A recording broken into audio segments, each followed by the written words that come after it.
Hey everyone, it's Ben Hardy here, and in today's video, we're going to be doing a driving comparison between the Mercedes S-Class and the new Genesis G90 to see if Genesis is able to dethrone the king of full-size luxury. Before we get in this video though, a huge shout out and thank you to the Mercedes-Benz of Draper for giving me some time with this S-Class. This S-Class is still available for the time being, so if you're interested, I'll include a link to their inventory in the description down below. If you have any questions, then just ask for Corey. And then a couple things on a side note. I already posted a walk-around comparison with both of these cars, so if you want to see the features compared, then just look up that video. And then as always, if you're gonna save time, money the next time you purchase a car, link to my car buying guide in the description down below. Let's dive right into it.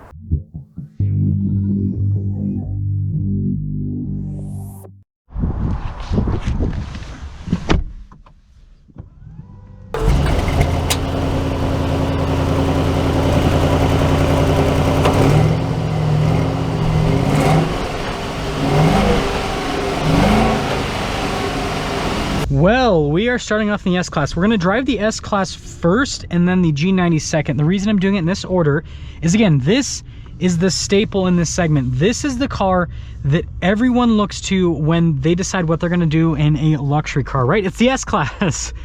And so let's see. Why did that just turn on? Let's see if the S-Class, right, or how the S-Class drives. So then, you know, when we drive the G90, we can be like, okay, this is better or worse than the S-Class, right, from a feature perspective. I will say this is such a serene experience. I had one of these, again, like I said, for a week. It was a 20, I can't remember if it was a 21 or a 22. I think it was a 2022. And I loved every single second of it because, and my wife, like, she's like, you need to buy one of these. And I'm like, the bank account said, nope, try again later. But seriously, it's such a great car. Ride quality is just amazing. It's like you're driving on a cloud. I know that's such like a cliche thing to say in car review world, but it's true. And this powertrain is such a good powertrain. It has so much torque from the, you know, bottom end, right? And it's smooth and it's quiet. I love how the bolts just kind of tighten around you when you go around corners. But like, seriously, look at this. Like, I'll kind of get on it a little bit here. Like, it's not even full throttle, and this thing just like picks up and moves. And that's the thing I love about this powertrain is you don't have to like dive super deep into the throttle to get a lot out of it. That's, I think, a huge benefit. And then on the highway, super comfortable, really quiet.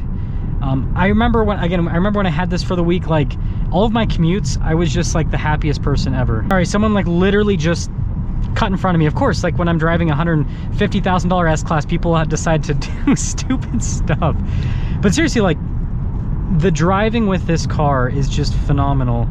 Getting massage right now, the seat comfort is so good. Again, I understand like why this is like the luxury car, right? This is the luxury car that everyone compares luxury cars to. And I know some people might comment like, you know, Rolls-Royce, Bentley, all that kind of stuff.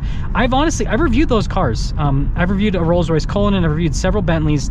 And what I can tell you is the extra money that you're paying for those cars goes into exterior styling, and it goes into, you know, some of the interior materials might be a little bit more exotic, but you definitely don't get better build quality. I feel like Mercedes, you know, Audi, BMW, those are kind of like the pinnacle of build quality with luxury cars from what I've seen. You don't really get any better fit and finish or anything when you go to the more expensive vehicles, and you don't necessarily get a better ride. Like this rides better than a Rolls, like again, the Rolls-Royce Cullinan that I reviewed did not ride this well. So to kind of sum things up here with the S-Class, I think it has a beautifully designed interior. Everything's really easy to use. It does take a second with some of the infotainment system stuff to kind of get used to it. Once you get used to it, it's really good. I love the steering wheel feel. I actually think this is something more automakers should do, like smooth texture on the outside with the leather inside. It actually has a really good feel to it, so I think that's a big plus. And the power with this is just so good. Again, you can't beat a V8, especially a twin turbo V8. And so, again, it completely makes sense as to why this is the car of comparison. And so, I guess, you know, trying to find something bad to say about it, the hood ornament is kind of gaudy, right? It's kind of in your face, like I drive a Mercedes, but that's about it. Like that's the only thing about this car that I'm like, I don't really care for that. But it does look cool seeing it over the hood. Like you kind of, I don't know, you kind of feel, at least from the driver's seat, it feels pretty cool. I'm trying to think, like, this is all padded to carpeted here.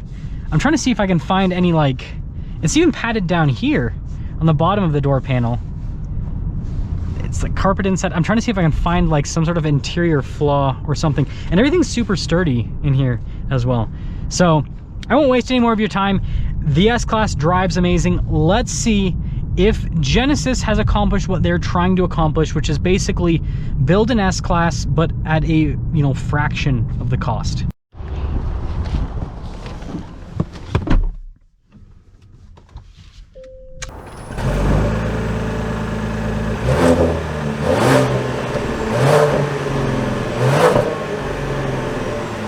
Okay, well, let's go on the same driving route with the Genesis, see how it compares to the S-Class. So I will say initially, you've got this nice, like, serene experience similar to the S-Class, but there are a few things that I'm noticing right away. I will say having like a physical button right there for the massage, I think that's pretty cool. But the S-Class has a bunch of controls on the door panel too, so it doesn't, like, there's so many carryovers. The seats aren't as comfortable in this. Just right off the bat, the S-Class seats just a little bit more pillowy. The ergonomics are a little bit better, so that's better. And then also just the feel, like I said in the walk-around comparison, just the interior feel. Like, for example, this right here, straight up plastic. So the S-Class, it extended all the way down to the leather to the carpeting, whereas this, you've got like plastic divider. And then like there's random parts like this, like I'm not sure if this is, like, it doesn't, I don't think that's like this even, I think this is for sure, like, you guys can, like, right? I feel comfortable with this because it's a demo car. I'm not going to knock on the S-Class stuff because it's a dealership car. But like, the point I'm trying to make here is beautifully designed interior, but it seems like the material use just isn't quite, and I don't know. Does it ruin the driving experience? I mean, for some people, yes. For some people, I don't think they'll care, so it just depends. Powertrain, this is another big difference. Now, obviously the S500 is similar to this in terms of power outputs, but this is a lot less powerful than the S580. I mean, I feel like I've got to ring it all the way out to get the same experience, but it's not the same experience because I'm ringing it all the way out. And you got the V6 sounds. I'd rather have that V8, and frankly, I'd rather have V8 or an inline six for the sound at least. Now on the highway itself, yeah, it's not quite as like hunkered down as the S-Class. The S-Class was better over the little less road noise, less wind noise in the S-Class. Suspension was more comfortable. Man, I feel like people are gonna think I'm just a Genesis hater. I'm not. I'm just trying to be objective with this comparison. Yeah, it's not. It's just definitely way more. It's crazy. There's way more wind noise of this. I wonder if it's because of the design, right? Because of the, you know, kind of more boxy, blocky design, whatever you want to call it. The thing that's surprising also is the fuel economy. Like, the EPA ratings are so similar, and this has a much smaller powertrain with a lot less power. I know that people buying these cars don't care about fuel economy, but I care about fuel economy, and I'm like, why does a V8 have the same fuel economy rating as a V6, right? And you know, the tactile feel of certain things with this, so like some of them are really good, like this dial shifter and like the control of the infotainment system and the radio controls. I think those are really good tactile feel. I was saying the steering wheel doesn't have the same tactile feel as the S-Class steering wheel, and so that's another difference I'm noticing. Is this is pretty good, but like everything in the S-Class feels really good. This, it's like it's hit and miss depending on the control that you're, you know, using in this interior. So that's another thing. This is weird for me. Like, I usually don't like touch this much stuff in a driving review, but like, I just think that the person that's buying one of these cars is going to care more about that because it's a full-size luxury car. The turn-in isn't as good either with the rear steer. It's close though. I do like the turn signal camera. I think that's pretty cool. So summing things up with this comparison, at this point people are going to think that I hate Genesis. I don't hate Genesis. I think they make really good cars, frankly. But I think that this is one of those situations where expectations should be set properly. So what Genesis is doing is, I don't think they're actually competing with the S-Class. No offense. No offense. I think what they're doing is they're offering an S-Class-like experience at a lower cost, right? Because if you wanted to get an S-Class with as many features as what this has, you're gonna have to spend more money on it. Like for example, I've reviewed several S500s and those usually sticker in like the 120s, 130s roughly, and then that S580 that didn't have all the same backseat features as this, right? That was over 140. So yeah, you're gonna spend more money on the S-Class. So basically, if you're a feature buyer, that's what this is going to give you. But if you're looking for like the luxury experience, this doesn't match up to the S-Class, and driving them back to back really shows that. As I was saying, I think this is the best way to sum things up, the best way to put it. The S-Class is still the standard of luxury. The build quality, the powertrains they offer, the looks, the interior, everything, it's still the standard.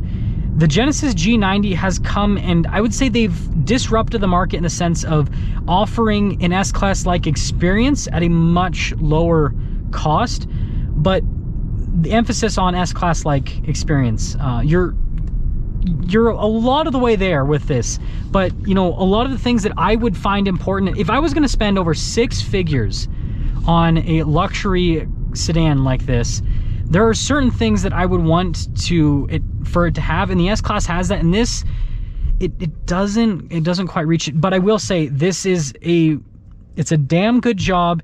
And again, the price point that they have this at compared to the S-Class, compared to the new BMW 7 Series, it's really solid. So let me know which one you like best, but I'd say that the G90 is 85, maybe 90% S-Class, whereas the S-Class is obviously 100% S-Class.